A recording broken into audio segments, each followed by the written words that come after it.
আসসালামু আলাইকুম ওরহমতুল্লাহ। সাধারণভাবে এই জিনিসগুলোকে লক্ষ্য করা গেছে যে আমাদের এই পৃথিবীতে যতগুলো শক্তিশালী লিডার অথবা নেতা ছিলেন, অথবা এটিকে যদি আরও স্পষ্টভাবে বলা হয় যে যতগুলোই বাদশাহ অথবা ডিক্টেটর ছিলেন, যারা না তো শুধুমাত্র একটা লম্বা সময় পর্যন্ত নিজের দেশে শাসন করেছিলেন, বরং তাদের কাছে বেপানা শক্তিও থেকে থাকত। তো তাদের সম্বন্ধে পৃথিবী এটি বলে থাকেন যে তারা নাকি নিজের জন্য ডবল বডি রেখে থাকতেন। আসান ভাষায় যদি এটিকে বলি তো তার মানে এটি যে তারা নিজের জন্য একজন হামসকলকে রেখে থাকতেন, যাতে করে নিজের ভয়ঙ্কর শত্রুদের ষড়যন্ত্র থেকে নিজেকে রক্ষা করতে পারেন। আপনাদেরকে জানিয়ে রাখি যে হামসকল সেই দুইজন ব্যক্তিকে বলা হয়ে থাকে যেই দুইজনের চেহারা একই রকম হয়ে থাকে।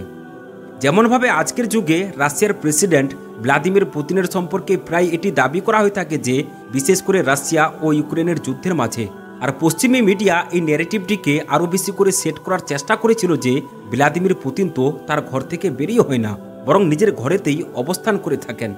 আর ক্যামেরার মধ্যে সারা পৃথিবীর সামনে যে মানুষটি হাজির হয়ে থাকে সে ব্যক্তিটি আসলে ভ্লাদিমির পুতিনের হামসকল আছেন। কিন্তু পরবর্তীতে এই সমস্ত দাবিগুলোকে ভ্লাদিমির পুতিন নিজেই খণ্ডন করেছিলেন আর বলেছিলেন যে আমার কোনো হামসকল নেই। যে ভ্লাদিমির পুতিন তোমাদের সামনে এসে থাকেন সেটাই আসল প্রেসিডেন্ট অফ রাশিয়া, মানে আমি ভ্লাদিমির পুতিন। কিন্তু এখানে আপনারা হয়তো এটি মনে রেখেছেন যে ঠিক তেমনইভাবে সাদ্দাম হোসেনের সম্বন্ধেও মিডিয়ার পক্ষ থেকে দাবি করা হয়েছে। সে সাদ্দাম হোসেন যিনি না তো শুধুমাত্র একটা লম্বা সময় পর্যন্ত ইরাক দেশে শাসন করেছিলেন, বরং তার সম্বন্ধে যদি এটি বলা হয়ে থাকে তো ভুল হবে না যে গত ৬০ থেকে ৭০-এর সমস্ত মুসলিম ইতিহাসের মধ্যে তিনি সবচেয়ে বেশি বিখ্যাত এবং শক্তিশালী নেতা ছিলেন। আর মজার কথা তো এই যে সাদ্দাম হোসেনের সম্পর্কে এটি বলা হয়ে থাকে যে সাদ্দাম হোসেনের যে কত চেহারা ছিল তার সম্বন্ধে কেউ জানতো না, মানে সাদ্দাম হোসেনের কতগুলো হামসকল বডি ছিল তার সম্বন্ধে কেউ জেনে থাকতো না। আর টিভি চ্যানেল বিবিসির অনুযায়ী তো ১৯৮৪ সালে একবার সাদ্দাম হোসেনের শত্রুরা তারা এমন একটি হামসকল ব্যক্তিকে মেরে ফেলেছিল যাকে তারা সাদ্দাম হোসেনই মনে করে নিয়েছিল, কিন্তু সেই ব্যক্তিটি আসলে সাদ্দাম হোসেন ছিলেন না। তো সাদ্দাম হোসেনের আমাদের এই পৃথিবী থেকে চলে যাওয়ার মোটামুটি ১৮ বছরের একটি লম্বা সময় অতিবাহিত হয়ে গেছে। আর এই লম্বা সময়ের মধ্যে অনেকবার আমরা এটি দেখেছি যে হঠাৎ করে এমন কিছু দাবি করা হয়ে থাকে এবং এমন কিছু জিনিস বেরিয়ে এসে থাকে যেটি এটি দাবি করে থাকে যে সাদ্দাম হোসেন এখনও জীবিত আছেন। আর ঠিক সেই একই দাবি আমাদের এই পৃথিবীতে আরও একবার গত ১-২ সপ্তাহ থেকে প্রতিনিয়তই আসতে শুরু করে দিয়েছে, আর এটি একটি ভাইরাল ভিডিওর কারণে। আমি আশা করছি যে হয়তো আপনাদের মধ্য থেকে অনেকই মানুষ সেই ভিডিওকে দেখে নিয়েছেন, আর কিছুদিনের মধ্যেই এই ভিডিওটি সমস্ত সোশ্যাল মিডিয়া প্ল্যাটফর্মে একেবারে হইচই শুরু করে দিয়েছে। এই ভাইরাল ভিডিওর মধ্যে একটি মরুভূমি এলাকাতে একজন ব্যক্তিকে দেখা যাচ্ছে যে তিনি একটি সাদা কাপড় পরিধান করে আছেন আর তিনি তার হাত হিলাচ্ছেন, যার চেহারা একেবারে সাদ্দাম হোসেনের মতোই আছেন। আর মজার কথা তো এটি যে এই ব্যক্তিটিকে অনেক রিল এবং সোশ্যাল মিডিয়াতে আপলোড করে তাকে শুধুমাত্র সাদ্দাম হোসেন হিসেবেই উপস্থাপন করা হচ্ছে, আর তিনি দেখতেও হুবহু সাদ্দাম হোসেনের মতোই আছেন। সম্ভবত এই কারণেই অনেকই মানুষ বিভ্রান্তে পড়ে গেছেন যে ইনি সাদ্দাম হোসেন আছেন এবং সাদ্দাম হোসেন এখনও জীবিত আছেন।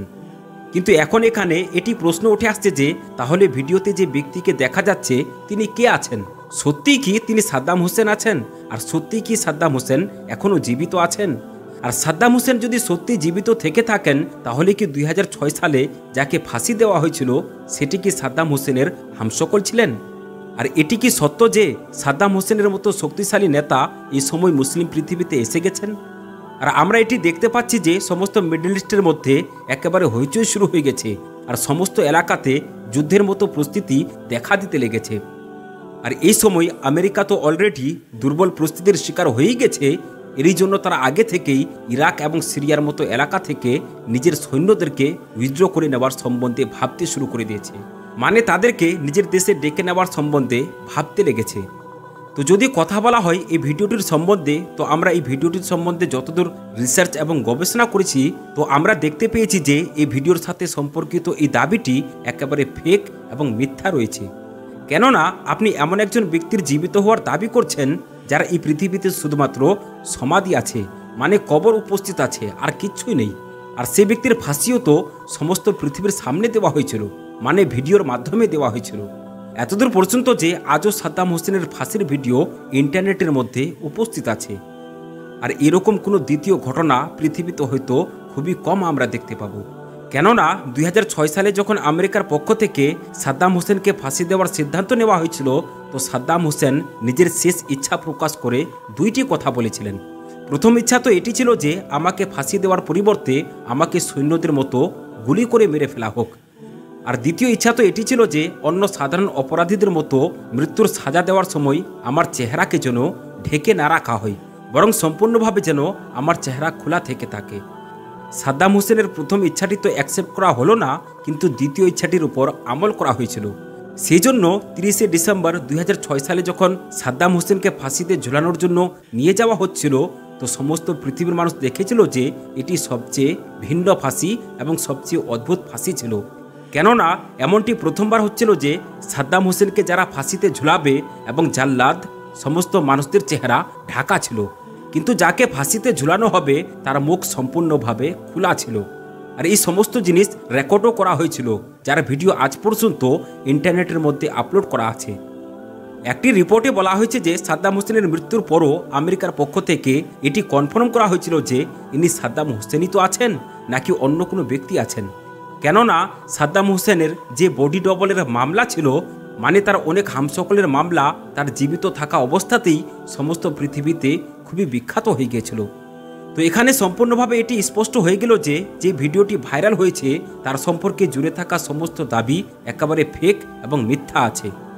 কিন্তু এখন এখানে আরও একটি প্রশ্ন উঠে আসছে যে তাহলে এই ভিডিওর মামলা কি আছে, মানে এই ভিডিওতে যে সাদ্দাম হোসেনের মতো দেখতে ব্যক্তিটিকে দেখতে পাওয়া যাচ্ছে তিনি কে আছেন। তো আপনাদেরকে জানিয়ে রাখি যে এটি এআই মানে আর্টিফিশিয়াল ইন্টেলিজেন্সের জামানা আছে, যেখানে টেকনিক্যালি আপনার মতো হুবহু একজন সম্পূর্ণ মানুষকে তৈরি করা যেতে পারে, আর যেটি না তো শুধুমাত্র আপনার মতো দেখতে হবে, বরং আপনার মতো আপনার আওয়াজে কথাও বলতে পারবে। আর তো আর আপনার বডি এক্সপ্রেশনস মানে যেমনভাবে আপনি চলাফেরা করে থাকেন সেই সমস্ত জিনিস আপনার মতোই দেখতে হবে। সেজন্য হতে পারে যে এই ভিডিওটিকে তৈরি করতে এআইয়ের সাহায্য নেওয়া হয়েছে, অথবা সাদ্দাম হোসেনের অন্য কোনো পুরানো ভিডিওর সাথে এআইয়ের সাহায্য নিয়ে মিসইউজ করা হয়েছে। আর কিছু জায়গার মধ্যে এটি দাবি করা হচ্ছে যে এটি আসলে সাদ্দাম হোসেনেরই আসল ভিডিও আছে, কিন্তু এটি 2003 সালের ভিডিও রয়েছে। কিন্তু অনেক চেষ্টা করার পর আমি এটিকে ভেরিফাই করতে পারলাম না যে এই ভিডিওটি 2003 সালের আছে। এছাড়াও সাদ্দাম হোসেনের মতো দেখতে এই ব্যক্তিটি অন্য কোনো ব্যক্তিও হতে পারে, আর এমন সম্ভাবনা বেশি আছে।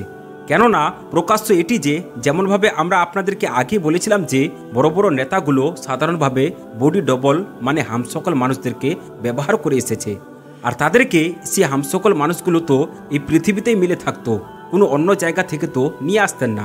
আর এমনটি অনেকবার হয়েছে যে একজন ব্যক্তির মতো দেখতে পৃথিবীতে অনেক মানুষ উপস্থিত আছে।